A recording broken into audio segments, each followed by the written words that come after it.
You're listening to the We Are Libertarians Podcast Network. Find all of our shows at wearelibertarians.com. You're listening to the We Are Libertarians Network. Learn more at wearelibertarians.com.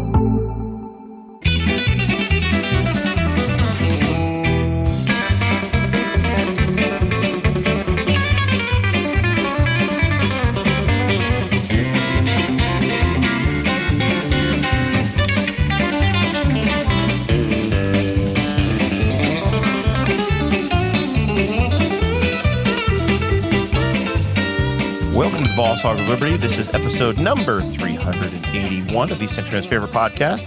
I'm Jeremiah Morrell, joined by executive video producer, audio engineer, and button presser, Zach Burcham. Co-hosts today are Mr. Adam Bones Harcourt and Chase Peyton. Welcome, Chase. Thank you. What do we have planned today? Oh, all kinds of things. You didn't do the intro. Do you not do the intro anymore? What did we just do? What intro? You did the whole, like... Am I supposed to sing a song? Lives in Rural, Indiana. Doesn't he have, like, a whole intro you do? I think we just did it. This is the show about our lives in rural Indiana where we try to... We did it at the end, after you do your part. My bad. Boy, I'm rusty. So we'll be talking today about some major issues this cycle. Indiana budget this year? Property taxes? Yes. Road funding? Oh, that's my favorite. It's so much fun. Bills by legislator? So we're going to check up on some things from 2 weeks ago. I know you listened. Yes, I did. All right. And other priorities this cycle that we did not get to. And why would we be doing an episode on all of these things dealing with the state legislature? Because we have a special guest here today, State Representative Kyle Pierce. Wow. Great job, Chase. Thank you. I'm glad that was our third take. The first two were rough. I really missed that. This one's going to work, though. This show is about our lives in rural Indiana. We're here to push your boundaries and make you think as individuals. Sometimes we'll provoke you. Other times we'll make you laugh. But hopefully you'll always learn something new. That's the part you were looking for. Yeah, I thought I was going after that. That's my bad. We haven't done it like that in 300 episodes. It worked for 300 episodes. Evidently, let's change it now. Bones, you want to sit in that chair? Nope. All right, great. All right. So this show and the high production value of it is brought to you by patrons like you. Patrons just got a 20-minute summary of my family vacation and how I bullied my family over walking nearly a half a mile. If you want to hear about that, patreon.com/bosshogofliberty. You can join at any level, but if you join at $50 or more a month, you get your name and or business promoted, talked about at the top of each and every episode. We have a change at the top, Chase. Oh, boy. Our boy John Phillips over at Wetzel Ford in Richmond. That's what I'm talking about. He's a Ford guy. You are in the club now. I'm going to be looking for a new Ford here in a few months. You need a new Ford truck? He's going to be your guy. All right, I'll hit him up. I don't know if he's got any excursions that are quite as cherry as what Zach has. That's kind of a unique unicorn, the diesel excursion. That's right. But he can find something that'll get you to and from work. So check out John Phillips over there at Wetzel Ford in Richmond now. Blake Reese at Varsity Outfitters has been a great supporter, does all of our embroidery. I don't know, I was looking for my black one today and I accidentally put on the navy, but I think it looks better in navy on the camera. That's the lie I'm going to tell myself. But I need to get this embroidered. I got to bring it down there and get the it is missing the Boss Hog. And then Thomas Oakes down at Walnut Ridge RV here in Newcastle. Once you get your new Ford truck, you can pull your camper. There we go. And I think they got the Boat Sport and Travel show at the State Fairgrounds this weekend, so you can go see Tom's down there. All of that out of the way, we can actually talk to our guest, State Representative Kyle Pierce. Welcome. Yes, thank you very much. Greatly appreciate it. I said on the Patreon, I'm a longtime listener, first-time caller. Looking forward to it. We're glad to have you here. So you are in your third year. Second term in the General Assembly. You represent, we'll say Anderson, but you're Madison County, and do you pick up any other areas? Nope. So I represent 3 townships: Anderson, which is 85% of my district, and then Union Township, which is Chesterfield, and then Adams Township, which is kind of a conglomerate, but most of it's Markleville. And so it's, but in terms of population, most people know it as Anderson. Now, Markleville is very close to Henry County. Mm-hmm. That's our border. It's our buffer town between here and in Anderson, I guess. Yeah, no, I love it down there. Or to go through Pendleton, Pendleton. So, and you didn't just back into your seat. You actually won it the hard way. You 3 years ago, you went door to door, worked the shoe leather, and you defeated an incumbent to win your seat. Yeah, so ran in 20, lost 53-47. We ran. COVID year was a tough year for every candidate, local all the way national. And then I decided, I announced in early February of 20, and then you're getting the campaign organized and all that, and then boom, 6 weeks later, COVID hits and it changed how you'd campaign. And so I lost by 6 points. Said, hey, I'm going to come back. And then in 2022, and then I hit 18,800 doors myself for that second campaign. Had some other folks, college kids, help out as well. We hit 45,000 doors total. And then we flipped a 20-year Democrat seat. Her name was Terry Austin. She was the number 3 person on the House Democrats side. Even though they're in the super minority, but they still have leadership positions. And she was the number 3 and one of the longest serving ones. And we flipped it 2 years ago, 51-49, and then we were able to win this just last November, 59-41. So it's been you're going to work those districts really, really hard when it's that close. Braun won my district 50. Braun got 50% on flat. I got 59, but it's a district that's very, very purple. Yeah, absolutely. But we're glad you're here with us today. Getting to know the district a little bit. I know one of the things that legislators do this time of the year is you put out survey questions and you get results back. Tell us about the kinds of things you asked your constituents this time. Yeah, and what kind of feedback you got? Yeah, I'm pulled up on my Facebook. I just posted it yesterday on my Facebook, or 2 days ago on my Facebook, and I'll tell you exactly what the answers were. So for those who don't know, as Jeremiah said, we put out surveys usually around November. We get the results back January, February, depending on how long it takes. And so my results, I'll pull it up. I asked 7 questions, and so the first question was, if Indiana collects more tax revenue than is needed to support the current state budget, what should the state do with the excess revenue? And so we sent out, I forget the exact number of I think we sent out just over 1,000 surveys, 285 responses, or 287 responses total. On this one, it's kind of, there's 5 answers. I'll give you kind of the general breakdown. So 20% was invest in the projects, in current projects. 22-ish% was return money to Hoosiers. 22% was permanently cut taxes. 23% was pay down state debt. And then 10% was increase state funding for essential services. That was question number 1. I'll go through these kind of quick. Question number 2 was, what should be Indiana's top economic development priority? The first one was skilling up Hoosier workers. That was just at 10%. The second one was attracting and retaining businesses. That was at 11%. And the vast majority was a mix of both. That was just short of 80%. How would you rate the condition of state roadways? Just under 20% was good. Fair was right at 60%. Poor was at 21%. And these are kind of estimates. It's a visual thing. I can give you the exact numbers if someone has any questions later on. How would you rate the condition of local roads? Good was over 12%. So state roads were seen better than local roads. Almost double. Fair was at 55, which is about 5 to 10% less. And then poor was 33%, which comparing that to the state was 22, so 11% higher there. 3 questions left. Indiana's property taxes are capped at 1% of a home's assessed value, but would you support further controls on property taxes billed to homeowners by local government? Yes was just short of 50%, which I was a little surprised it was not more than 50%. It was like 48%.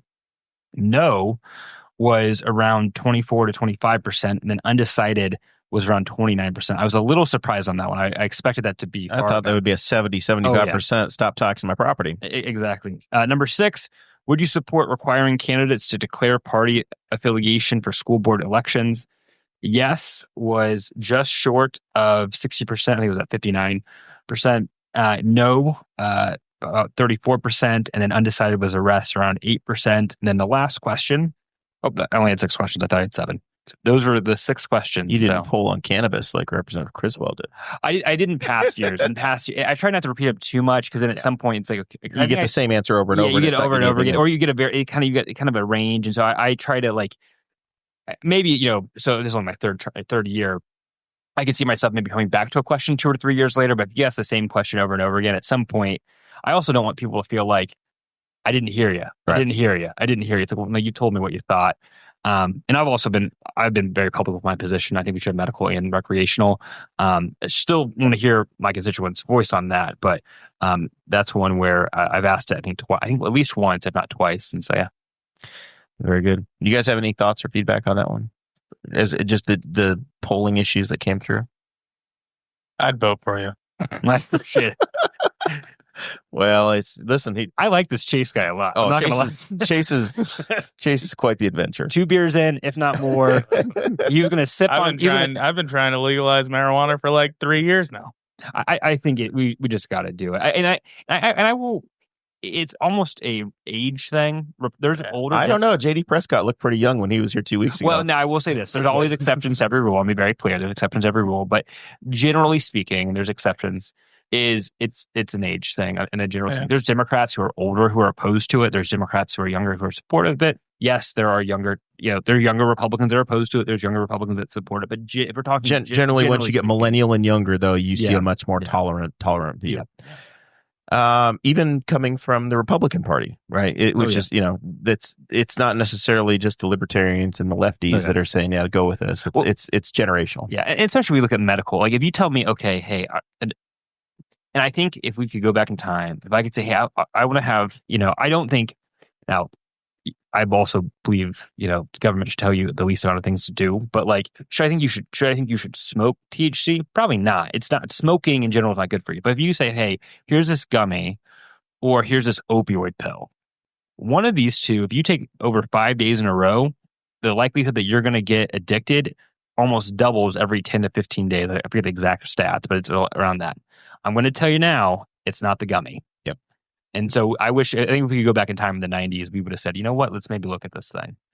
So one of the things we did when we had our bigger legislative night with all the Henry County legislators a few weeks ago is we looked over the bills of note that had been filed. And something you've had come through that I think has already passed through to the Senate is House Bill 1643.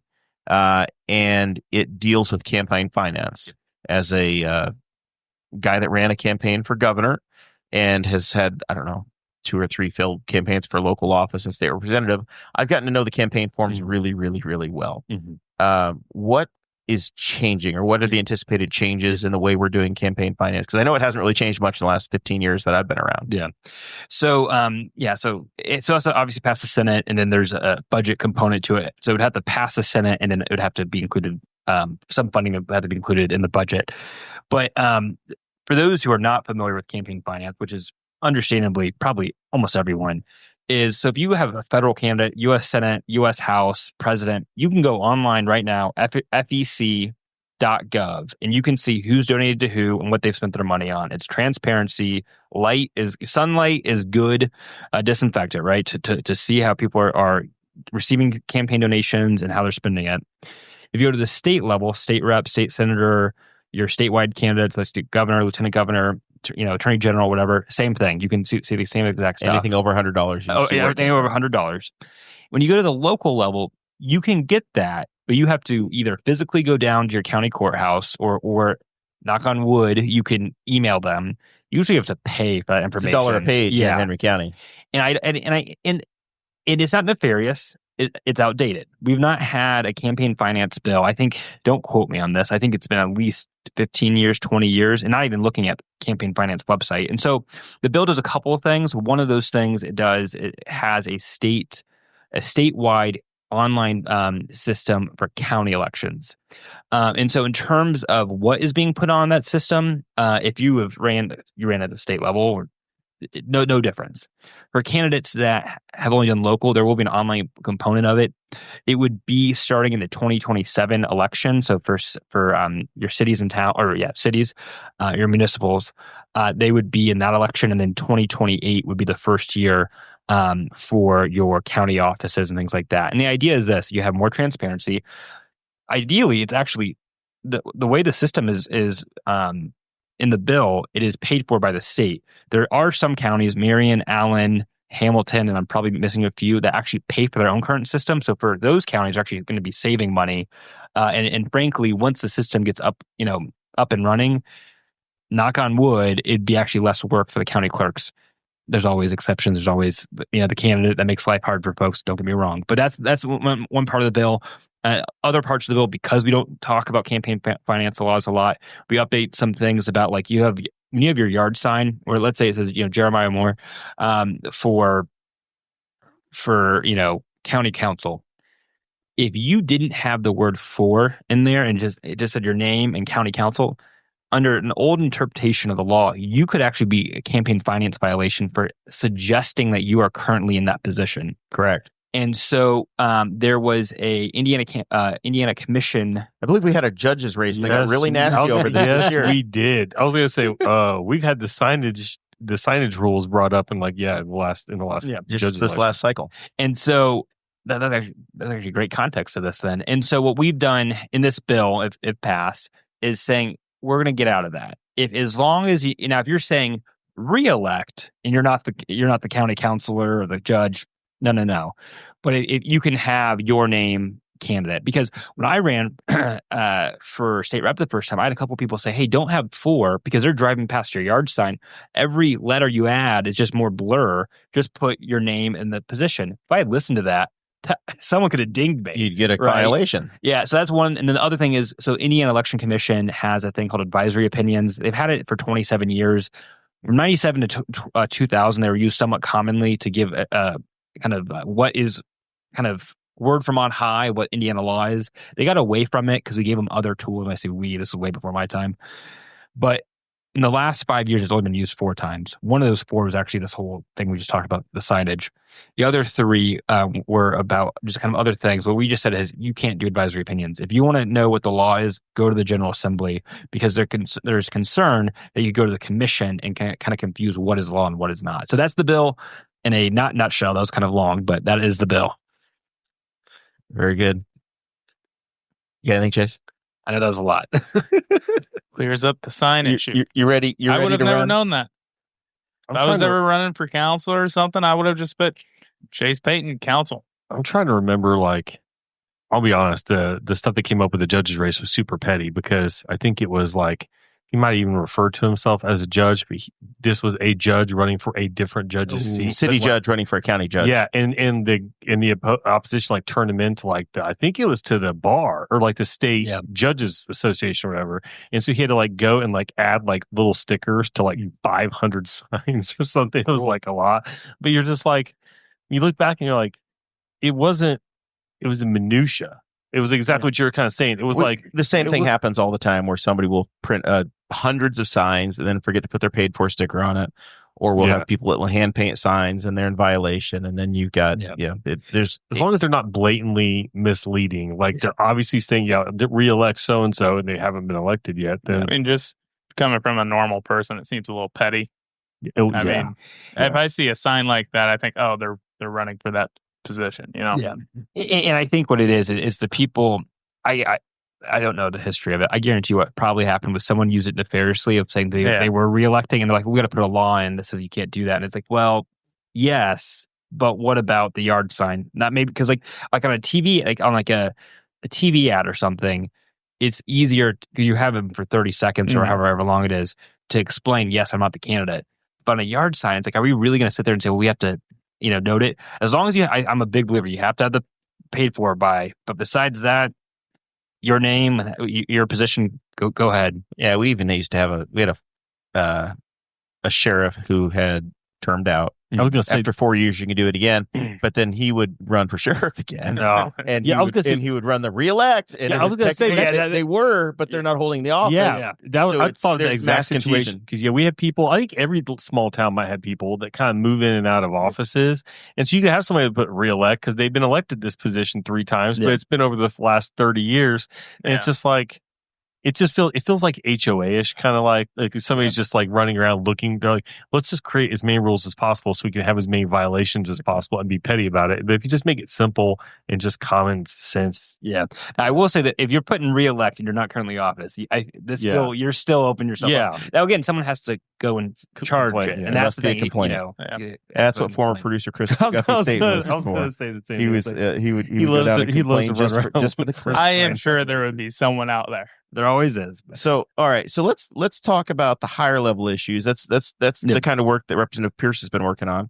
And I know that you're one of 100 voices. So you have the legislation you've introduced, you have the committees you serve on, and then there are the greater issues that come across that you're going to have to weigh in on before everything switches sides.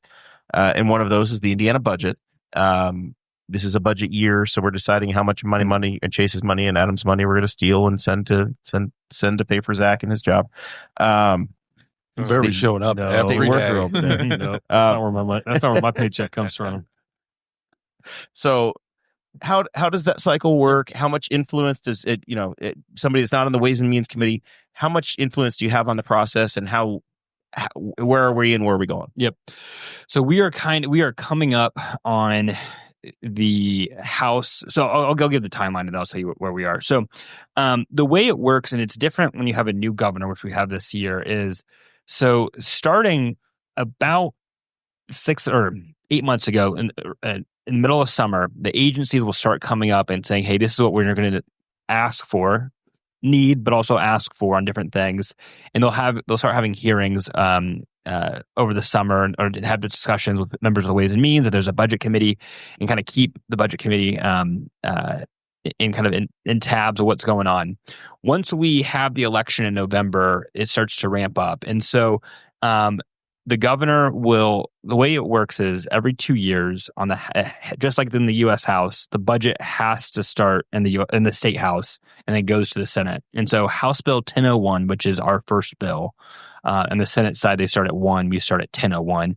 It's the budget. The governor, I think by just tradition, not by constitution or whatnot, their budget is the introduced bill. And so even if you had a Republican governor and a Democrat majority, the Republican governor gets their first swing of the bat. And so Governor Braun was inaugurated on January 9th, and I think he presented his budget within 7 to 10 days. And they don't get the full keys until January 9th. This is not like you see at the federal level where there's an official transition. Now, don't get me wrong. Obviously, the former governors always they have meetings, etc. Meetings and try to help. No one tries to create havoc there. But again, they're not there in those positions. And so in the first year of any governor, it's always, you're kind of put in a tough spot because hey, you just got here and your team has been studying, but now here's like the playbook and you're going to make a decision. And so they put their budget in. And then House Ways and Means, the House Ways and Means Committee will have hearings for about a month. And from the agencies, from individuals, I mean, if you want to sign up and go, you can sign up and go and testify. And if you're, I know for some folks that's a long drive, but if you want to make it down to the State House, you can actually go and sign up and testify on the budget or any of the other bills going through that committee or any committee. And so you'll have the different agencies speak. You'll have, the universities are obviously publicly funded, all that. They will kind of say, hey, here's what we're asking for. Here's what we want to do. And here's kind of like the bare bones, what's going on. At the end of the first half of session is 4 months during the budget year. At the end of the first half, the House will present our budget. And so that'll be done, I think, on Monday. I've heard preliminary reports to the budget. We've not fully finalized it yet, but on Monday it'll be released and we'll have it out. That'll be the House version. It's never not passed the House, but if it were to fail in the House, I actually don't know what would happen. But it gets past the House. We need a good constitutional. Good. Every 50 to 100 years, have some fun. We've all been living in unprecedented times for a decade, so why not? Yeah, and so it'll. And I'll go through the whole process, and then I kind of, as I mentioned, we're kind of where we are is about to announce where we are our budget. And then the Senate will start. It starts all over. The Senate will have those hearings. A lot of the same groups and same departments, whatnot, will testify if they thought if the House gave extra money and the Senate thinks they want to cut it. you got to go up there and defend why it shouldn't be cut, or if the House didn't give you, what you think or what the agency thinks is proper funding, you have to defend why you think you should get more, whatever it may be. And then it goes to the Senate. And then after it passes the Senate, we come together in agreement in the end of April. So it was, I think, the most high-profile testimony we saw was the Secretary of State's office trying to explain its budget and what they've done. How does somebody like you have an influence over that, or the Lieutenant Governor's office? I know that's been questioned as to where, what the budget's going to be for the previous one versus this one, or is it you're going to get an up and down vote once it comes out of committee and that you got what you got? So if you're not on Ways and Means, you have a direct vote on the bill in committee and can have amendments in committee. Once it gets past committee, any of the 100 can have amendments on it. I would say definitely if you're on whatever committee you're on, any legislation that comes through, you have the most hands on. Once you get past that, like I'm on financial institutions, I'm expected, I'm not an expert in everything in financial institutions, but I'm expected to be the policy expert. Same thing with elections. And then I just got on environmental affairs. I'm getting there with environmental affairs. So Ways and Means folks are expected to be hyper detailed in it and know it. But I could go to the chairman of the committee and say, hey, I have a concern about this, or members of the committee and say I have a concern. And some of that's just working our relationships. But then I could have an amendment on the floor. But yeah, so it's, you always talk to folks and push it. But I would say Ways and Means committee members right now definitely have the most direct impact. So one of the questions you had on your survey was the property tax issue.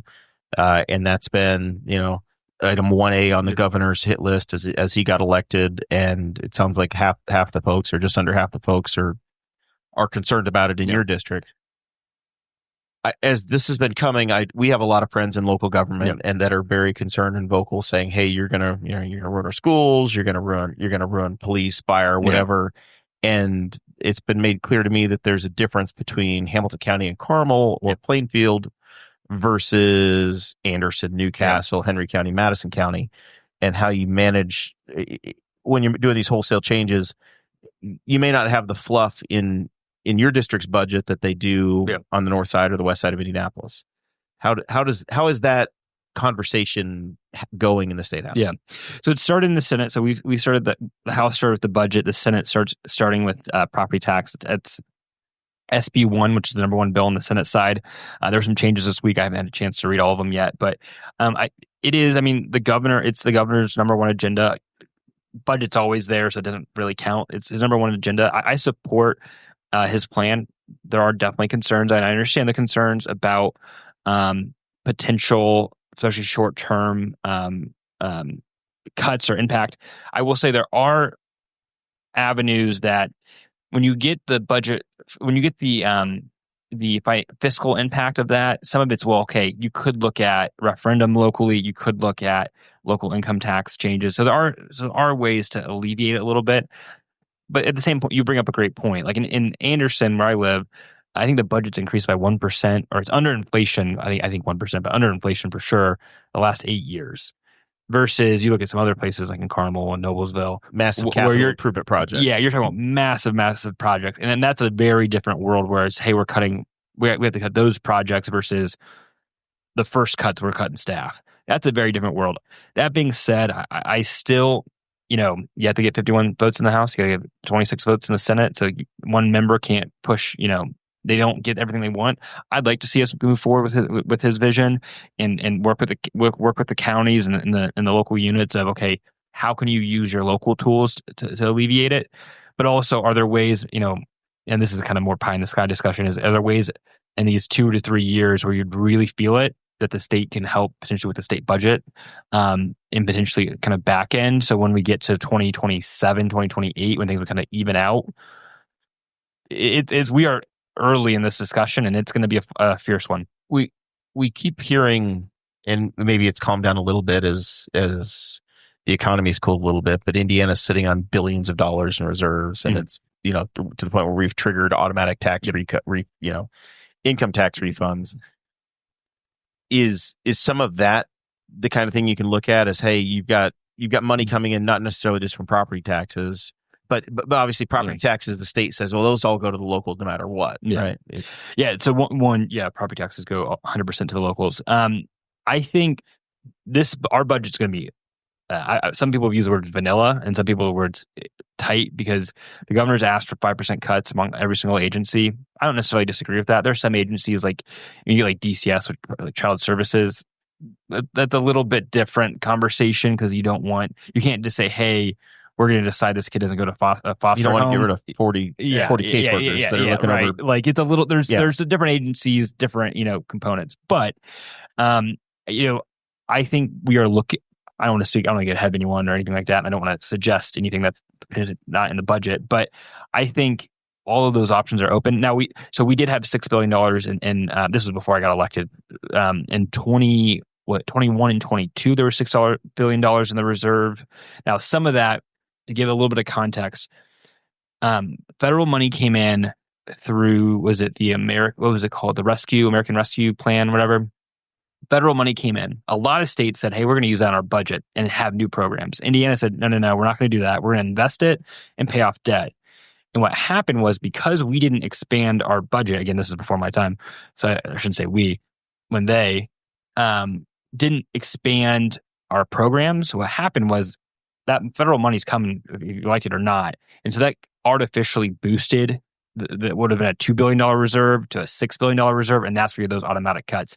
When the budget was passed in April of 21, it did not have set in $6 billion. It grew to that because we didn't, instead of saying, hey, we're going to expand, we said we're going to keep tight and pay off on things, which if the option is either have a $6 billion reserve that we can pay people back, or we expand programming and then 2 years later we don't have this federal funding and now we're like, hey, everybody, we're cutting these things that you got used to. I'll take the former before the latter, even though I get the concerns and frustrations of the former. 2 or 3 years ago, I felt like we had a lot of momentum of getting I-70 and I-65 to 3 lanes. At the same time, we're sitting on $6 billion and can't figure out what to spend it on. And I'm today, once again, here crying that we're doing I-70 redo, Chase. Wayne County's getting ready to have a segment bid. And I gave you a little primer on this before, but we are legitimately, INDOT's getting ready to spend $100 million on a contract and not go to 3 lanes. We're building a bridge. It's going to be 2 lanes wide for the main line of the road. And I don't know who to go to with this. They're the 4th legislator I've talked to saying, hey, like we are potentially just wasting money, and I don't know where to go. So there's, for those who follow the Statehouse, there's a kind of goofy phrase, but it's like this, the Valentine's Day surprise, which is literally tomorrow, which means what's the issue that's not big when the session starts, but becomes big near the second half. There's a road funding bill being discussed, I think, on Monday or Tuesday. Road funding is big, and it's going to be a big discussion because of inflation, and some of this you probably even know more than I do. So I'm going to be fair that my knowledge is limited. I'll help you educate you. Yeah, I'm here for you. Oh, yeah. I'll be the 5th legislator. He starts hitting up all the time. But no, inflation basically ate up a lot of the extra money that was put in through the gas tax back in 2017, and now that money that was supposed to be for expansion is now for repair. And replace and repair. And so if we want to have things like this, where I've yet to meet the person who's like, yeah, keep it 2 lanes forever. Well, wait a minute. We want these expansions. We want, these new, like I-69 has already been expanded, but it's not crazy to think that maybe 10, 15 years to do it again.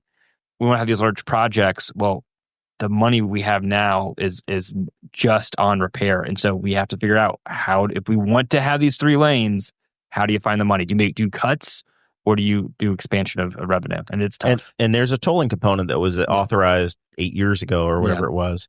But that has to be done when you're expanding a road, right? Yeah. So there's a potential that they could say, hey, let's toll as you're going to 3 lanes, and you could put a toll booth in at the Illinois or the Ohio state line and say, hey, we're going to catch truck revenue as they come in and out. Yeah.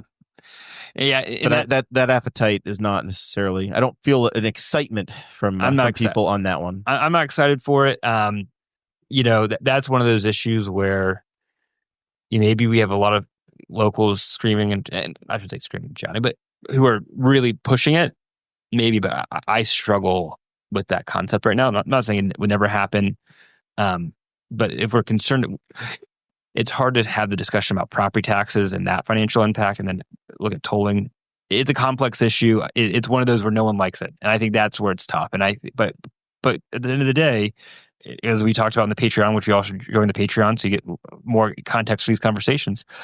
I think we talked about is your frustrations of it's going to be 20 years before we look at it again. So how do you do that? How do you manage it? Yeah. Well, this is the time to set up the toll road because you got all these people driving to Ohio to get their weed. Yep. I mean, you're going to catch them. Chase, you need to be in political messaging. The weaving in of a message. I was banking in the money before you legalize it here. Set up the toll road. I-69 and I-70. You might not like the result of your because that's actually one of the strongest arguments. That's what I'm saying. Hey, I don't like tolling, but I don't buy it personally. If it's offered to me, I'm not a cop, so relax. I mean, like, let's be honest. I joke like it smells like it's legal when you get around town. I don't know how Anderson or Marklettville is, but like every day at some point I go by a house and I'm like, well, there they go, and I'm like, or a car passes by, I'm like, that's a little sketchier, but yeah. At this point, it's like. You're closer towards Richmond. I hear sirens, Chase. They've obviously got a little bit of expendable income because they're driving out of state to get a recreational drug. But that is funny. That's not the anti-marijuana pro-tolling caucus is going to be a very interesting group to see. It makes sense. Just keep the drug dogs out of the booths. Yeah, the way station, we're going to have sniff dogs. Yeah. Going to make sure you paid your bribe to get back in. That's hilarious. That's very funny. You could just do I've been to a toll road that has no toll booths. It's just licensed. Almost everybody's open. I've been to. I go through a couple. Almost nobody still uses toll booths. West Virginia seen does. Goodland, Chicago, you still do. Have you seen the new? But you have the choice to go through the open. Yeah, you do. You get your easy pass. So what's the incentive to do the person? Back in the day, I grew up in New York State as a kid, and they would have the New York Thruway, and they would give you a card when you got on the highway, and then you would get a card when you got off of the highway. Yeah. And it would literally be how far did you travel, and then you'd calculate it, and you'd have that 15 minutes to figure out, okay, I need $7.25 to pay for this segment of the road. But what I'm saying, the Chicago one, where you could choose between doing license or the person. Yeah. Why you may necessarily not have an easy pass. Oh, okay. So say you're from Central Indiana and you don't drive across the Riverlink stuff. You don't have it, then you need a way to do West Virginia still has booths on the West Virginia toll road. It shows you how often I go to Chicago. And that road's not great either. It's for a toll road. It's terrible. Well, have you seen the new scam going around where you'll get a text on your phone and it's like, hey, you haven't paid this toll. You'll have a warrant out for your arrest if you don't pay this toll. Visit this website. I got it a couple times. How many times have you been convinced that you really screwed up? It's either a scam or you're not going to see me soon. There was also a fun little part of the road component that I think got pulled out this week, but it was to allow the locals to have an Amazon surcharge. Yeah, a local delivery surcharge. Yeah, I'm not in the committee, so I'll somewhat defer on it because especially with in committee, I did hear that the original bill did have a component of that. It's without being on committee, without knowing any of the context, it was an interesting idea, maybe as an alternative to tolling, but. I didn't even. Do you know what the percentage was or anything like that? I think it was just a flat fee of like $1 a package or $1 a delivery that that the locals could put in. Gotcha. So, Anderson could say, "Hey, Amazon, you're gonna pay $1 per delivery for each of these houses every day," and I'm sure it would get passed on to the user. But in theory, you'd probably rack up some pretty good money for the locals. Oh yeah, maybe like $7 this week for me. Yeah, exactly. Exactly. None of it's going to go in Bones' pocket driving the big brown truck, though. They're just going to stick it to the man. All right, we'll let you off the hook on road funding. So kind of the next couple are updates to what we talked about 2 weeks ago with Representative Criswell and Representative Prescott. The high school transfer bill got rolled into 1064, which you're a part of. Yeah.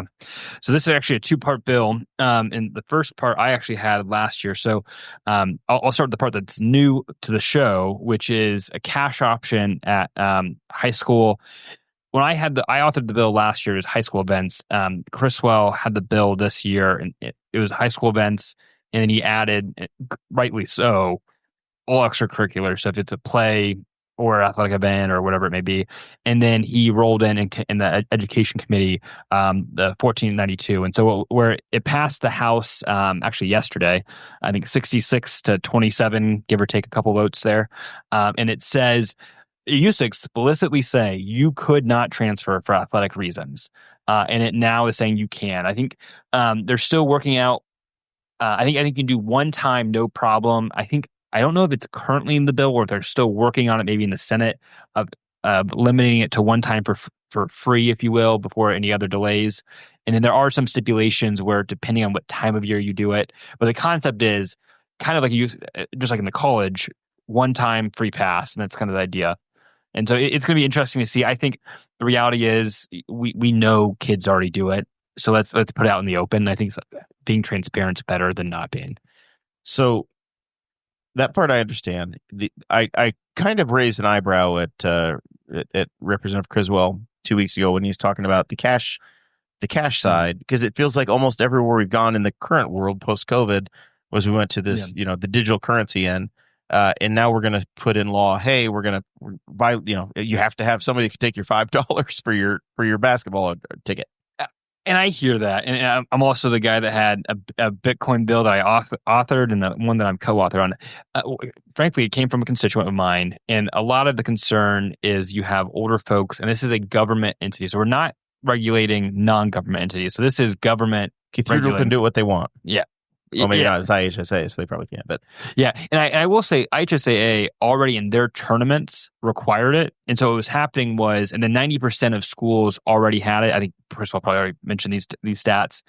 So it's one of those things where it's not a massive shift for folks, and it's one of those things where when a government is providing a service, I think it should be as easy as possible for constituents and individuals to engage that government. And that's just this one path of it.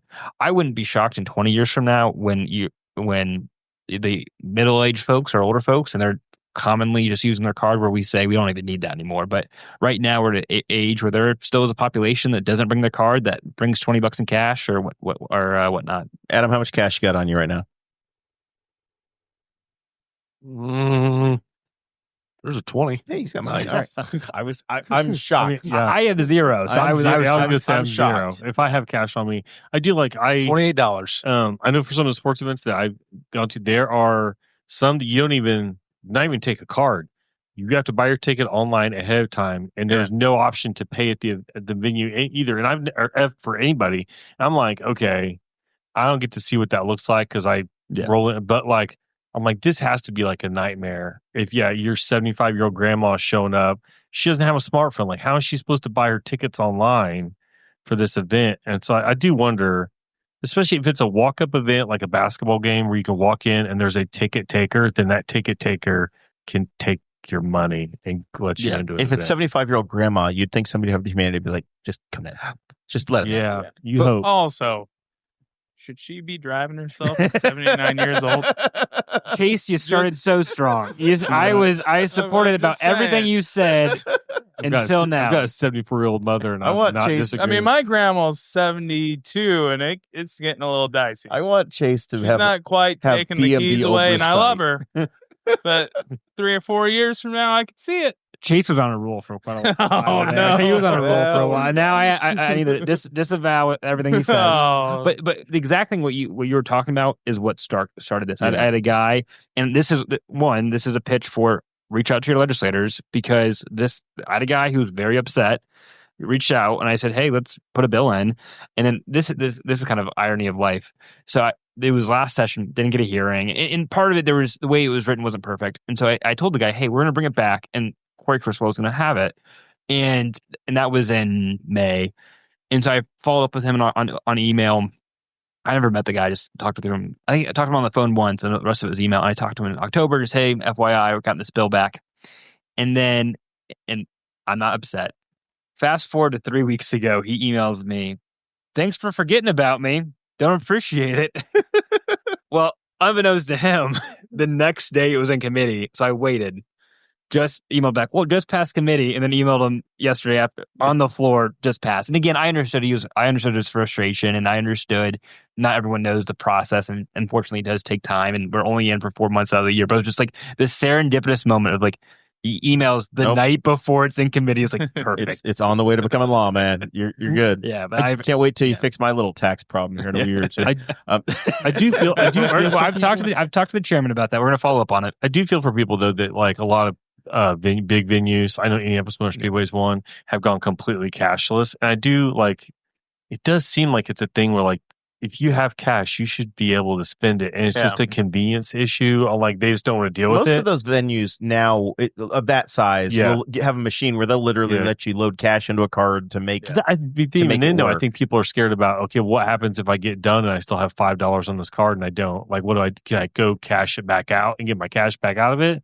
So I don't know. It's just a thing. You can use it in the popcorn, beer, or they'll make sure you spend it on site.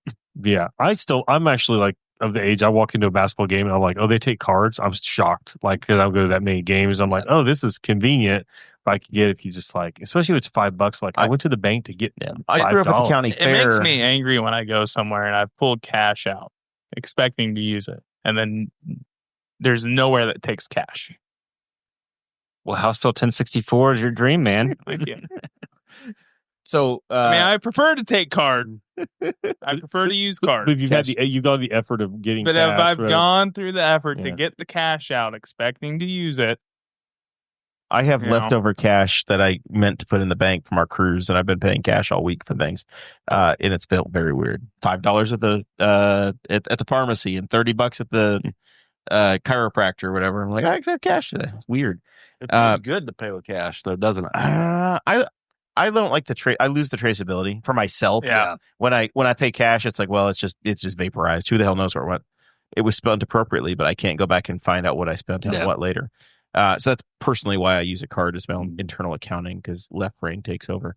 All right. So Representative Prescott's big bill that we talked about 2 weeks ago was 1230, which was adding political labels to school board races. Which hurts my soul, but it passed out of committee, and it looks like it's sailing through to become law. Well, we'll see about that part. So I'm on the elections committee. It passed 7. I forget the vote count, but there were a couple of no votes. So 2 years to give context. So 2 years ago, he had a similar bill, got through elections committee. I was also on that. I voted for it. Happy to do so, and then it didn't move beyond it. There's divide on it, openly. I voted for it the second time through committee. I will give this. I mean, I think Prescott's really worked on getting it to a spot that I think there'll be some people that always oppose it. I completely respect that. You got to a spot where you can declare. So you could declare, and it's not in the straight party ticket, because you could have 2 Republicans or 2 Democrats or 3 Republicans, and you can do Republican, Democrat, Libertarian, Independent, and then he added nonpartisan. He's trying to get after those who are federal employees to not be in violation of the Hatch Act. There's some work that needs to be still done with that, but I think it's showing his effort to not try to get people. The goal is not to try to make it so folks cannot serve in these positions. I think he's done a great job of trying to address that concern. My position is this: it's one more piece of information. I'm a bipartisan person. I'm proud conservative, but I have a bill that I've co-authored with a Democrat who's very left, right? But on the certain issues, we come together once you're elected, and I do think it's good to have one bit more of information. It got through committee. We'll see where it goes. It has to get past the House by Thursday. So my concern or my frustration is that we've been advocating for, hey, why can't we take party labels off everything below state representative, like county commissioner, county councilor, coroner, surveyor, all of these spots? Nobody gives a darn if your surveyor's Democrat or Republican. I do. I don't want no goddamn lefties. What's surveyor or coroner?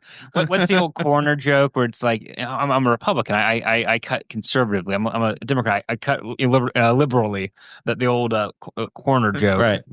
I mean, the only reason that Governor Braun was a Democrat 15 years ago and had his troubles getting on the ballot was because the county he's from, you had to vote Democrat to have any influence in your county elections. The same thing happens here, where you have to vote with the Republicans if you want to have anything to do with who serves your local government. If we took those party labels off and we just had a free for all, you would theoretically have more people, better people in a real process. We had no local election in November this year, and it's because of those local party labels. I'll be honest, I've never considered that thought. My answer to some of that, and there was actually two bills this year on moving city elections, municipal, the third year election to midterm and presidential. What I would love to see, and it's not going to happen, is taking local elections to the third year. Now, you probably have to have, you have a presidential, then you have an off year, no elections, midterm, municipal, and it restarts. You might, under my plan, you probably would have to have that off year be another local. The idea being is, to kind of, you didn't say this, but it is a part of it, is what does the national election have to do with your county coroner or your township trustee? And so if you had it where it's in the off years, yes, there are some people who just vote Republican because Republican, Democrat because of Democrat, but I would love to see us, I think, policy making and policy executing at the highest levels, federal government, state, meaning so it's your U.S. House, Senate, governor, executives, state Senate, and state House. Those should be in the presidential and midterm. Local elections have it in that third year because there's such a different component to it. It's not going to happen. That's my pipe dream. We've had, Chase, you said, and Adam, you haven't had a chance to do this yet, but dozens and dozens and dozens of local debates of candidates running for office for every level. And you'll hear the most thoughtful, articulate person, and then they get to the ballot box and they go down in flames because they had the wrong label. Yeah. And I feel like we're just going to set ourselves up to do that with the school board people as well. Yeah. And we had a guy in a local office that switched like last minute. I'm not even sure how he navigated the rules of what ballot. Like, he switched parties to be able to have a shot. And he had, I saw this. Somebody on Facebook said, I can't vote for you with the D behind your name. He would vote for him as a Republican. Same guy. Yeah. But it's like he literally, and like with the straight ticket thing where some people just vote straight tickets. That's the thing, is like, and so I don't disagree with, like, it's an extra tool, but there's so many, I mean, this is calling people out, and I don't have statistics on this. There are a lot of people, that's the only thing that they use. That's the only bit of information they care for. And I don't want those people to be able to then run the school boards races based on that. I would, if somebody's using it as a piece to the pie of how they're choosing their candidate, great. Yeah. I just wish there were less people that were just the only piece of the pie. You're giving them the single data point they're going to decide on, right? Yeah. And I think, and that's when the folks, a lot of folks use, what you said is what a lot of folks say. And I respect it. I get it. Like, it's not, this isn't, like, generally speaking, other sides of issues, I don't say, oh man, this person's wrong. It's a different position. My hope is we don't make policy, there's always exceptions to every rule. What I'm about to say is we don't make policy off of the person who's, being lazy like that, or just say, oh, I'm just going to do this. Now, are there folks that do what you just said? 100%. I'm not foolish, but it's also one of those things where, like, in Anderson, and probably here too, I just don't know you guys' local politics as much, where, like, there literally were sides, and it was not Republican Democrat. It was this posse and this posse, and they were, political views were the same. You'll see athletics versus education. Stuff like that. So, like, there are parties, they're just different names, or different cohorts. So there is that component to it. Again, it's one of those where it also, I've now had, I think I've pulled this question 2 or 3 times. I will say that the district's pretty heavy on it, and then this is not a scientific poll. I'll be very clear. Our local paper had it in their poll, and it was 75%. Again, that's not a scientific poll, but I do think by that large a margin, if it was 55-45, it's not scientific. 3 to 1, you take notice, and even if it's, hey, people were sent to answer the poll, it's like, hey, still they're motivated by it. But mine, I don't think my poll technically is scientific, but it's closer to scientific, and it's like, hey, they're all registered voters in your district. Yeah. I don't doubt the number. I just, I'm used to being a minority. I haven't voted for a winner in a long time, so I get it. All right. So a couple of more priorities that you had for us when we discussed things.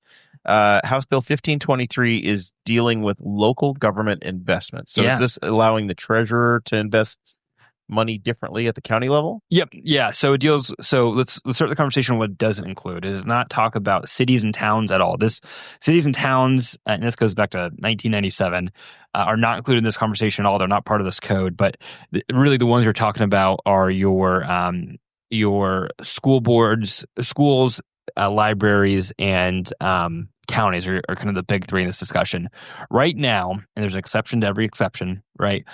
If you have a town, let's say you have a library that takes up 2 townships, they have to invest their bank accounts and their potential CDs in that district, in those 2 townships, unless there's no banks. Then you can go outside of it. And so, got to keep our money at home. But in all seriousness, one of the arguments is it is our money, and do you want it going other side of the state? Right? It's a legitimate concern. I think it is legitimate. But those CD rates might be much less competitive versus a larger bank or a regional bank. And so, as we're having these discussions about local budgets, the argument of my bill makes it you still have to invest in a bank that's in the state, but the argument of, hey, we want to have the money local. It's like, well, hey, if we allow them to expand that, they can have more opportunity in the larger budgets, and it's a small tool in the larger discussion about budget relief for the local units of government. So for schools and libraries, let's say the library that has 2 townships, they can now go to the entire county. The county can go to any, right now the county can just go in their county. The county can go to any county that's contiguous to them, that touches them. The idea is it opens up more opportunities, better rates over multiple years can be millions of dollars for these units. Chase, what if they took like a quarter of the budget and went down to Hoosier Park and picked the 3rd horse in the 5th race? Well, listen, don't let me pick. I always go by the coolest name. I didn't really win that night. So county treasurer's off the potential races you're running for. Good. Yeah, he's not running for treasurer. Not county council. He's probably not running for coroner because that would gross him out. I think BMV commissioner is in his future, though. I really think that's I could probably do coroner. I've got a few deer in my life. No response. Chase just pulls up, gets out, and says, "Yep, he's dead." Just turns around, gets back in his truck, and leaves. Yep, I think it's human. Where's my $40? Which would have been more than our old coroner. We had a coroner discussion on here, and we were amazed at how little they get paid for a deputy coroner to come out and pronounce somebody. That was one of the most eye-opening nights we've had on this show. Was hearing actually how the coroner's offices work. Those positions are really an active service for a lot of those folks. Now, if you're a doctor, you can double the pay for the coroner, but still, it is an active service for a lot of those positions. 100%. The other issue that you wanted to talk about was your crypto bro bill, 1322. So blockchain tech for state agencies. Yep. The way I boiled it down. Yep. Explain that one for us. Yeah. So there's 2 parts to it. One of them we removed, but we're going to bring it back, hopefully in the Senate. So it's blockchain. So let's go with the easier part to comprehend, and then we'll go to the other part, which is a little bit more complex. So the blockchain technology, which this might be the harder part to explain, but it's okay. Blockchain technology, get your pencil out. It's a big word, but what really it is, it can be used to find extreme efficiencies in different programs.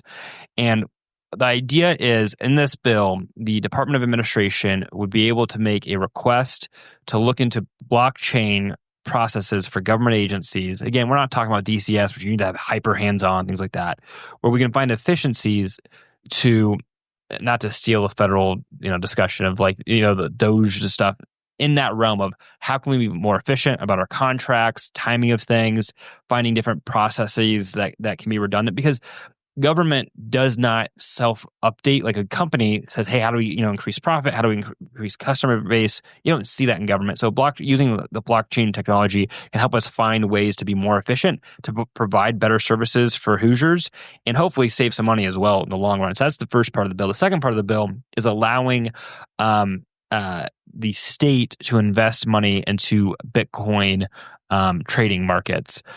That was removed today in the House. We might bring it back in some form or fashion. So it'd be people who are on state government employees. If they personally decide that they would like to have, they can have mutual funds, they can have this, that, or the other, they can invest in foreign stocks.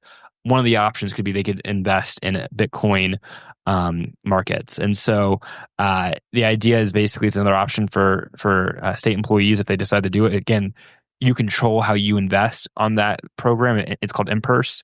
So that's the two parts of it. And so it's kind of getting Indiana into both the hyper technology phase on the blockchain, but also allowing really new investments at the state level. When they're looking for opportunities for improvement, is that something is there even software out there that does that?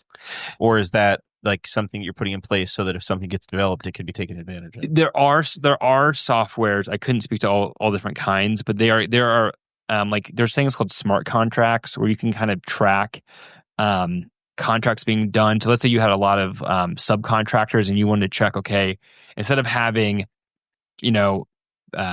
a box file that has 50 different PDFs, you have a blockchain that says, okay, hey, here, that's of smart contracts, that here's this entire file that has every single part of it.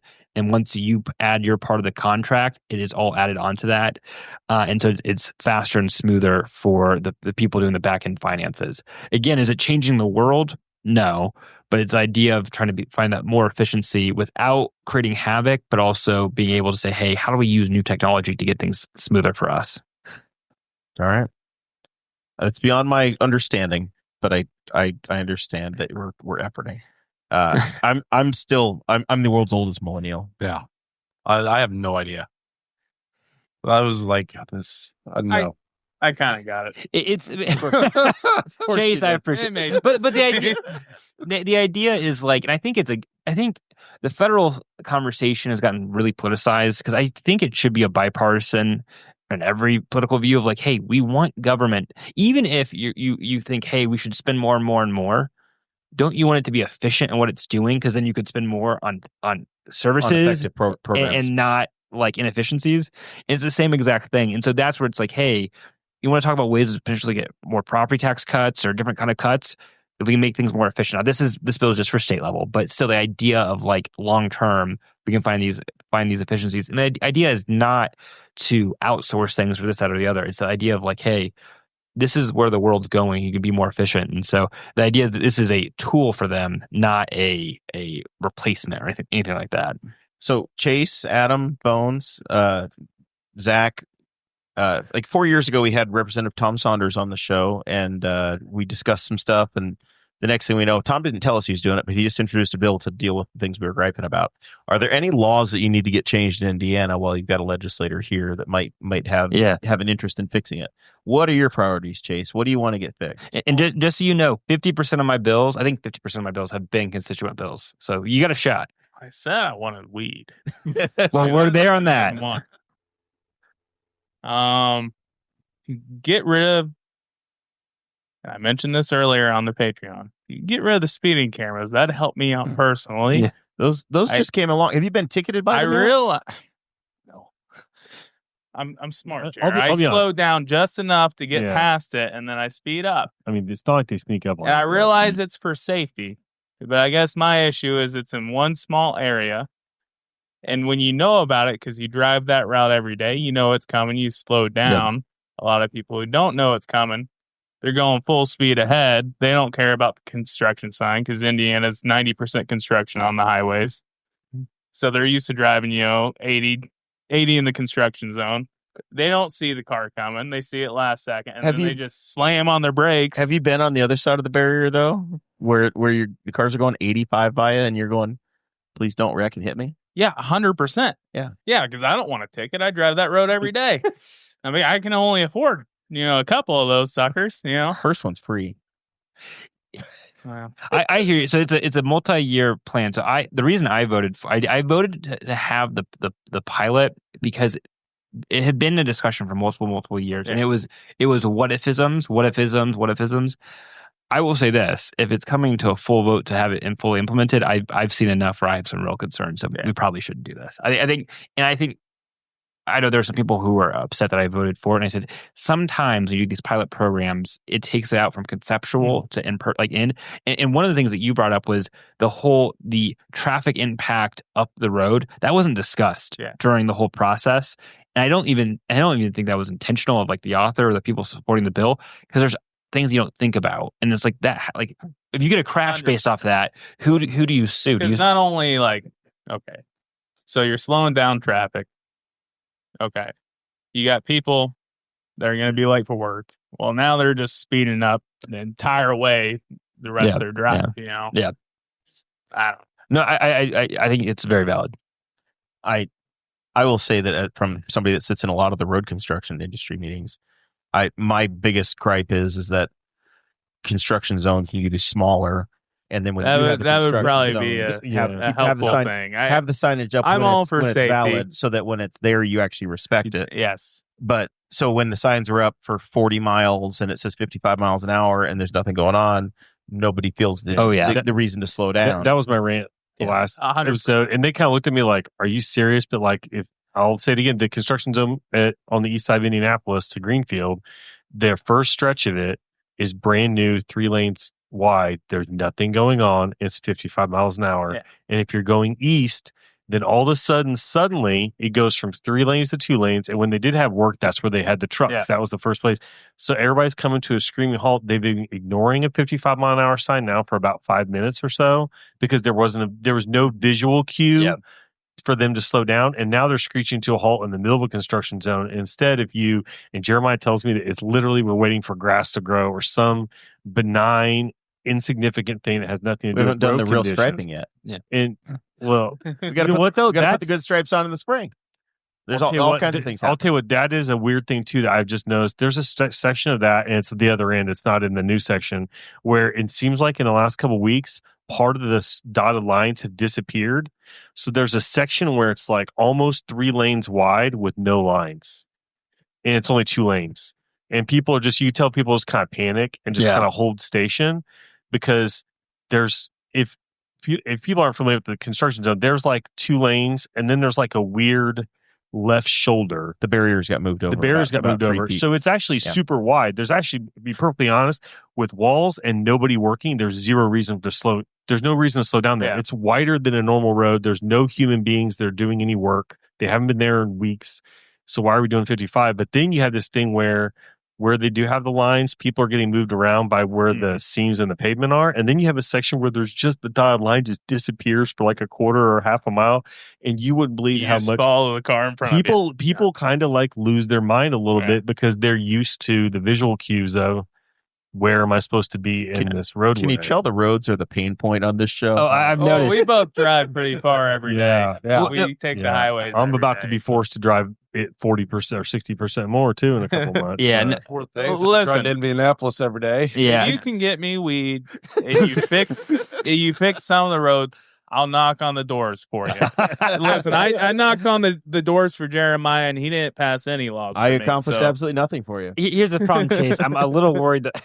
So, okay, ma'am, are you 74 years old? all right. Yeah, no, All right, fair point. Yeah, I don't know if I want you sharing the message of the good word, but I will say I've had 2 meetings with the Department of Transportation on this exact issue, and it needs to be discussed. It needs to be addressed, because I don't know.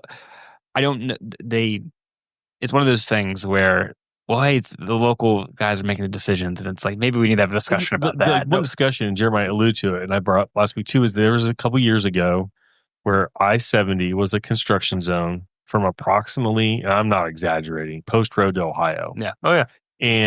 But I might go 2 weeks without seeing any visual work being done. Like, not just like, oh, there's nobody working. There's barrels up. There's no barrels. There's no cones. There's a nothing.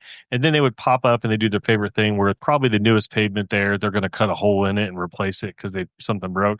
But I would go to home and it's a 35 miles to 70 and I wouldn't see anything.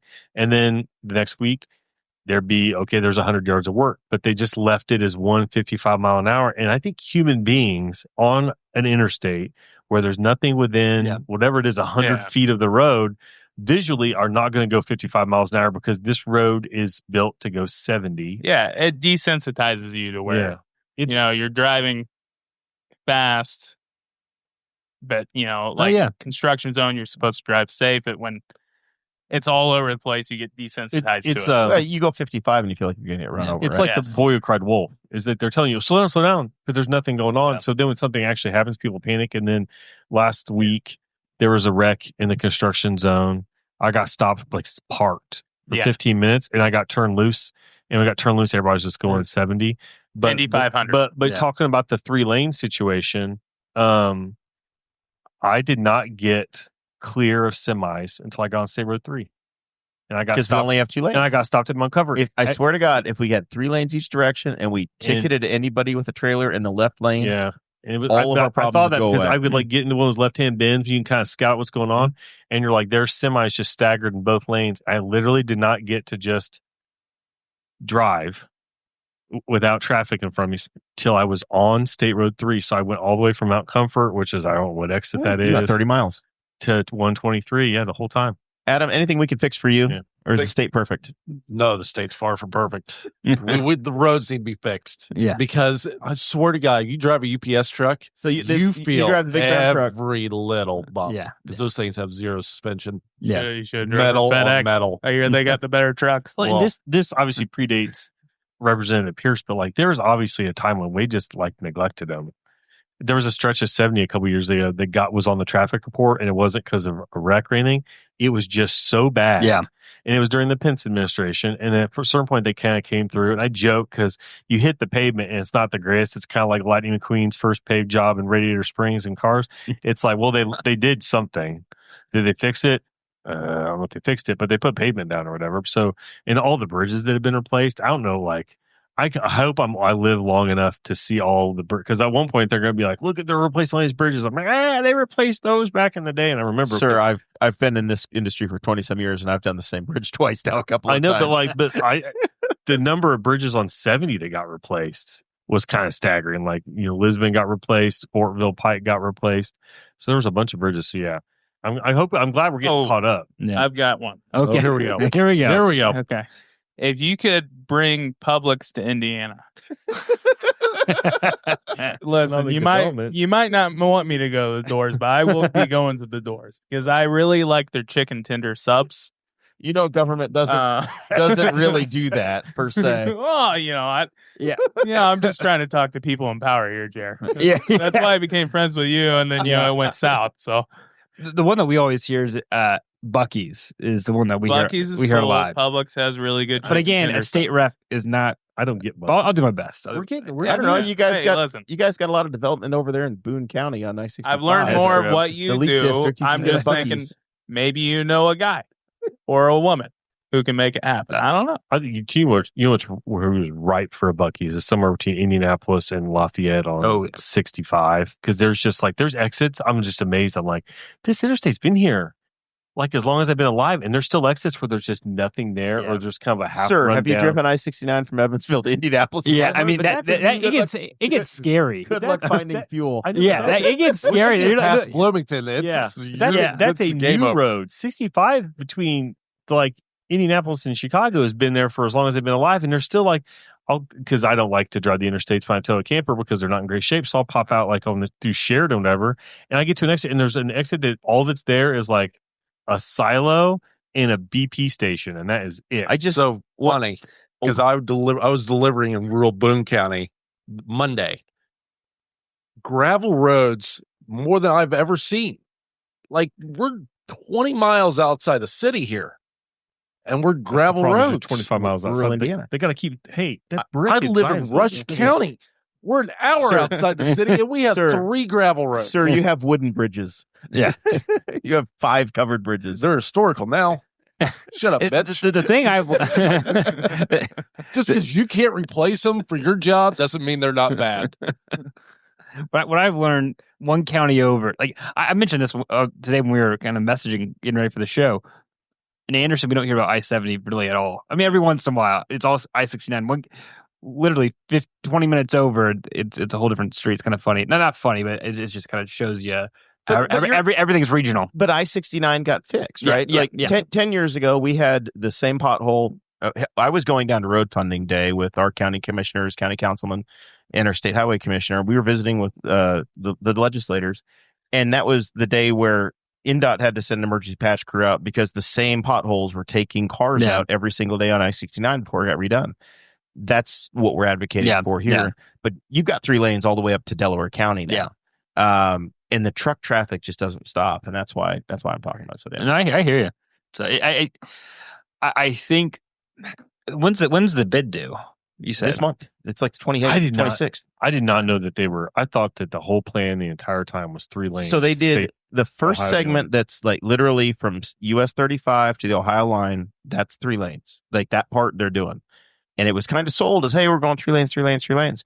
Even the contractors get into it and they're like, this is 2 lanes. And that's why I've been like, what are we doing? That's why I wondered if the delay with the greenfield work is that they're widening a bridge. That's what I kind of figured was going on, was slowing that down. Yeah. Because it's the last little bit and there's like 2 bridges in there. All right. Just wait on grass. We're pushing 9 o'clock here, so we need to work our way into final thoughts, Mm-hmm. even though we could go all night trying to solve Indiana's issues. Adam Bones, thank you for the bourbon that you've shared on Patreon. Welcome. Anything on final thoughts? You happy with your Super Bowl winner? You picked the 49ers. They didn't win. They didn't win. Nobody picked the Eagles in our I'm preseason super pool. excited I lost though. I thoroughly enjoyed that Bud whipping. Zach chose the in the preseason picks. He did choose the Chiefs. Yeah. And you lost. So Excited about that.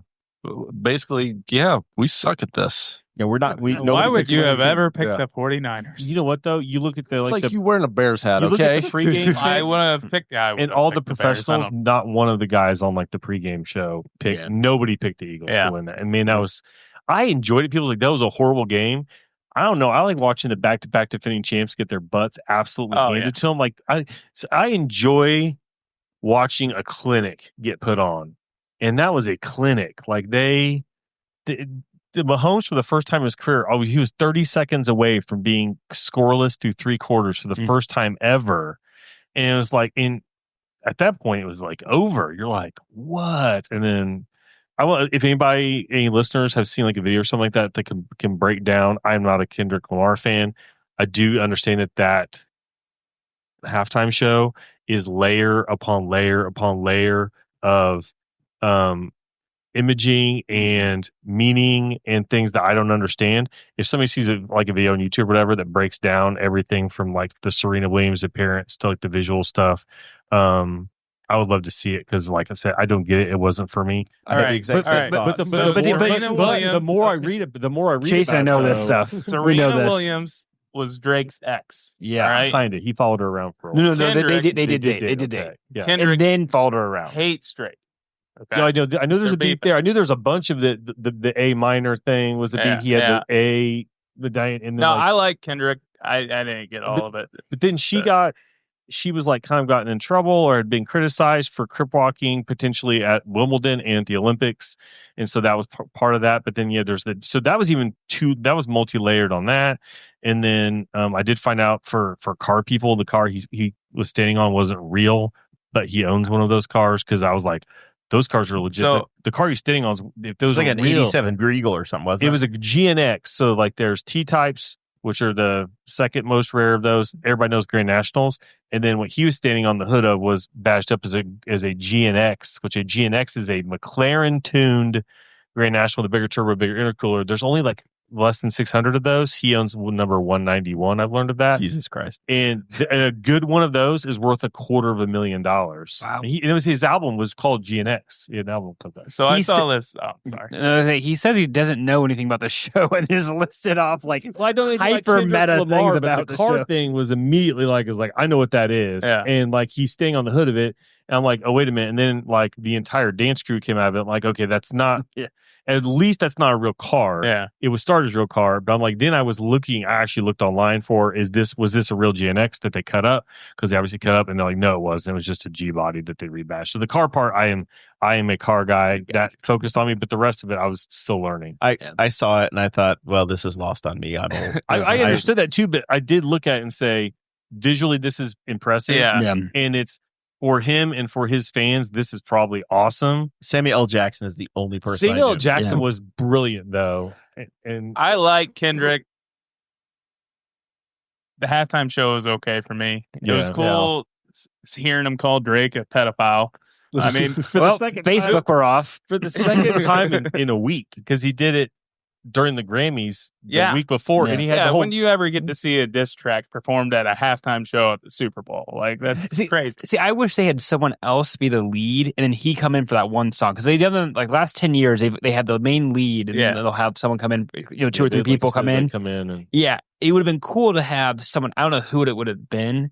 Then have him come in for that one, because that one moment where he looks, smiles, and says, "Hey, Drake." I mean, that was really awesome. cool. Like, you can't see that. But it was another cool. 15 minutes of like, okay. Then I felt like his mic wasn't loud enough. I felt like the that's sound whole audio. was the problem I had. The whole audio, not just for the halftime show, but for Unfortunately, the national Brady's anthem. audio was Well, on it wasn't point. great. Unfortunately, do you think there was some plausible deniability in just kind of having his mic down enough that maybe things weren't? Well, completely the legible? national anthem seemed quiet to me before Yeah, I even agree. the halftime show. I think it might have just been. And he also repeated. Do you notice that? He repeated the end of it, like the second to last verse 3 times. Yeah. I didn't get what he was doing there, I think that was just John Baptiste being like, which I'm a fan of his. I am too. He's a bad man. Anything else? Final thoughts from There was Zach? there was one tweet real quick. There was one tweet that made me laugh that I saw about the halftime show, and it was said, people who say they can't understand Kendrick immediately went and turned on Pearl Jam.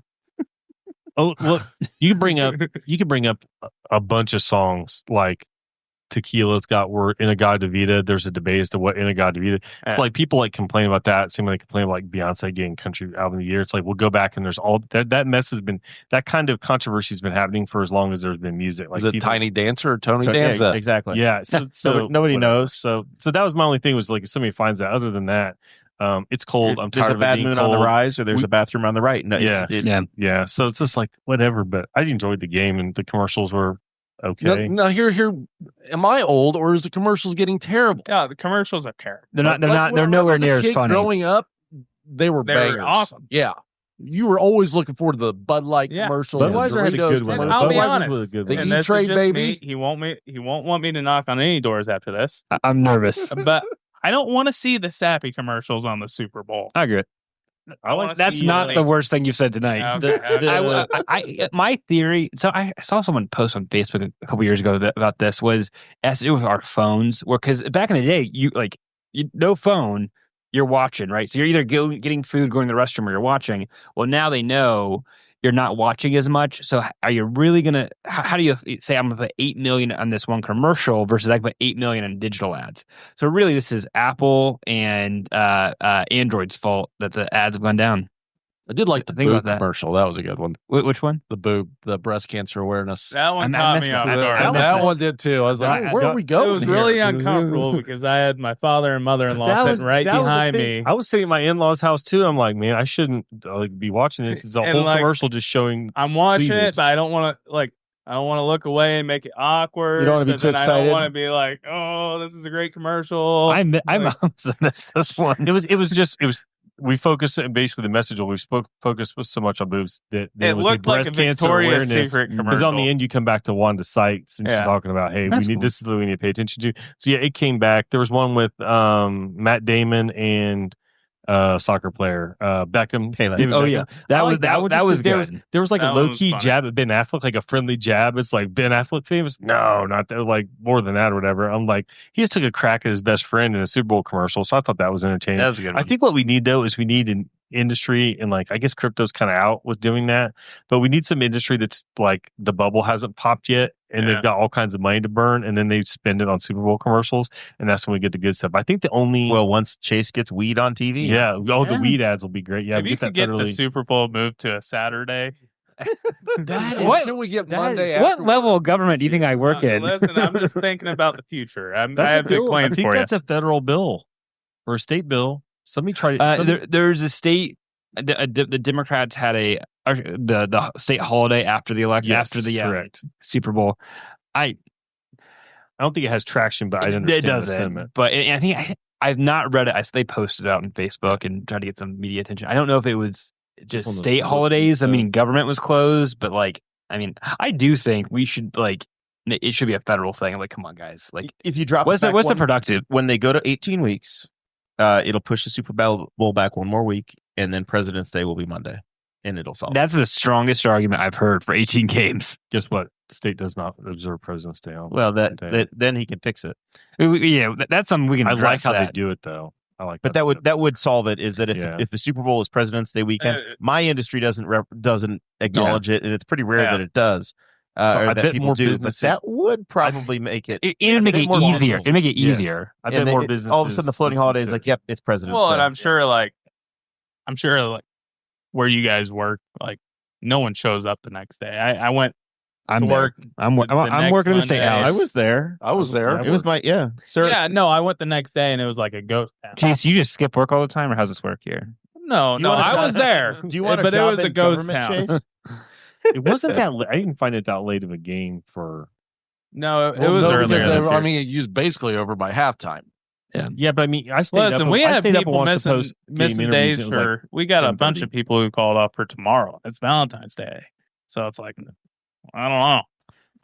Bubba Wallace has won duel number 1, duel number 2 starting into All right, down there. in who are we Daytona. on for final thoughts? We've talked about the Super I Bowl. think we're a lot. trying to get to Chase. Okay. No, actually, we're trying to get to Zach. No, I'm good. My question was literally, if somebody finds a video that breaks down the halftime show, I'm genuinely curious as just a human being trying to understand like an artist doing his thing. I need help, and somebody will break it down, and I'll find it entertaining to study up how many different things. I've heard all kinds of theories about video game cheat codes and all kinds of stuff in that scene. So good. Representative Pierce, thanks for joining us. Yes. Well, thank you very much. Anything we forgot? Anything you wanted to highlight that you were trying to get to that we accidentally talked about tolling Ohio instead? No, I think we got through everything. Thank you again very much for having me. Like I said, I've listened to this show for quite a few years. If you live in Anderson, Chesterfield, or Marklettville, always feel free to reach out. Personal cell phones 317-443-1791. We discussed earlier, if you have ideas about the law, can never promise that I'll write a bill, but always happy to talk about it. And if there's things that are going on during session that you want to kind of have your thoughts on, reach out to my office, reach out to my cell phone, as I just mentioned. If you call me, please leave a voicemail. I get fake calls just like everyone else, so please leave a voicemail. But thank you so much. Greatly appreciate it. Chase, look forward to having you door knock for me. I might lose quite a few votes, but it'll be a fun time. Well, Chase is going to look at it and say, look, I know you got elected on the backs of 78-year-old driving women that are good Republicans, but listen, in Chase's opinion, they'll be dead soon. Once they taste that chicken tender sub, it's going to be a locked-in vote. For the record, I still disavow his $10, but I still disavow his views on BMV restrictions for the elderly. Maybe just a test once. They have those. They do have They have to those. test like every 5 years. Yeah, or something like whatever. that. Okay. Once All you right. get to a certain age, you have to continue to go back for it. Okay. I didn't know that. You're not old yet. All right. Final thoughts for me. Yes. Valentine's Day is tomorrow. Yep. I forgot. You didn't forget it's tomorrow. You've still got. Well, I forgot. I'm going to do you a solid. Someone reminded me I'm yesterday. going to give you a solid. Do not come to the Elks Club with me tomorrow night. I'm going somewhere else with my wife, and you need to take yours somewhere as well. Yeah. Okay. One more thing. I'd be remiss if I did not give a shout out to my wife. First off, having Valentine's Day, I didn't forget Chloe, but Chloe's been a fan. We've been friends over the years, with you all, and we'll have to have her on the show sometime too. She's fun. She's worked with Wall and BHO alums like Chris Spangle, Brett Bittner, and many others. Brett Bittner, who she worked with at the Advocates back in the day, actually works with me now. Oh, really? Down in Florida. He's working for the company I do. Very cool. Down in That's Florida. awesome. Yep, we got him in rebar and in construction. Very so cool. Valentine's, Chase, where are you what should I taking- get my wife? What do you got planned, Jer? I am going to do. nice gummies in Ohio. He's showing up with them. She's got a drug test she's got to take here in 2 weeks, and I really need her to pass it. Yeah, she has a very high profile job. Yes. Chase would be devastated if it did not work out. Been waiting on this for a long time. He hitched his wagon to a future doctor a long time ago, and it's just getting ready to kick in. If things go wrong, he might not be visiting old Jonathan looking for trucks in the next couple of weeks. Like you said. Our big Valentine's plan is that I'm going to take my wife to Wings Etc. as we have every single year. That's our tradition. So that's our goal. Organic. Is we're gonna go get some chicken wings, and she may or may not get some flowers of some sort. We'll see. Very nice. Depends on if we can get them on half price at Kroger or not. Depends on the time of the day. Yeah. Well, they have a 2-for-1. I'll let you know. Yeah, let me know. I'll take half. Yeah. I only need a couple. Yeah. By the way, I also give a shout out Betsy Mills. Yeah. I feel like I'm surprised we did not talk about her more. I love her. So yes, yeah. Betsy was meant to join us today. Oh, that would been great for this episode, but she wasn't able to make the trip down. She said hey at the top of the episode. Yeah, but Betsy's obviously a fantastic part. Her stickers. I know. Yeah, it's perfect. Part of the show in the background here for those that are watching and don't want to zoom in. Two things from my side. One, Zach, you and I take our campers to the Indy 500 every year. I think we need to just invite a couple of the state reps to ride with us on the ride in on 70 with the campers, just to experience the Indiana roads. That's not the worst idea. Doing the ultimate Indiana thing of taking our RVs that are made in Indiana with our trucks that made in Indiana to the Indiana race, and we go set up. But they get to experience what it's like to tow and ride in a camper. On our beautiful paved I'll road. let them ride in it. I think it's legal for them to ride in the camper. In the trailer. I don't want somehow that's legal in Indiana. I don't want them to die. No. I just want them to get bounced around a little bit and see what it's like. And then they'll know why I cry so much. We toured New Orleans. A lot of that's in Patreon. I did want to mention that we went through the oldest cemetery. So it's the St. Louis Cemetery #1. And they show off all of these old things that have been there for, since 19 or 18, whatever, 17, whatever. And they're all these like above ground crypts, and they bury people. And there's one brand new one there. You want to guess who's getting buried there that's not dead yet, but has built their crypt and gets to go to New Orleans? I'm going to give two guesses. You want to go, Chase? You want to go first? You go. Is it Keanu Reeves? Nope. That's kind of close. Or is it Johnny Depp? No. Also close. You're on the right track. Oh, I'm going to be mad when I hear it. Is it an actor? Yes, it is an actor. You're so close. Oh, I'm close. I'm close with Keanu, or closer with Johnny Depp. Both the same era. So and 90s. Definitely Bruce 90s. Willis. No, McConaughey. Nope. No, McConaughey's a Texas kid. Yeah. Texas, New Orleans. What? Zach's over there clicking around. Give me a genre of film that this man would be in. Oh yeah, you're all eccentric. Yes, eccentric. I feel like so I'm going to give you. Some might say Sean Connery is a co-star.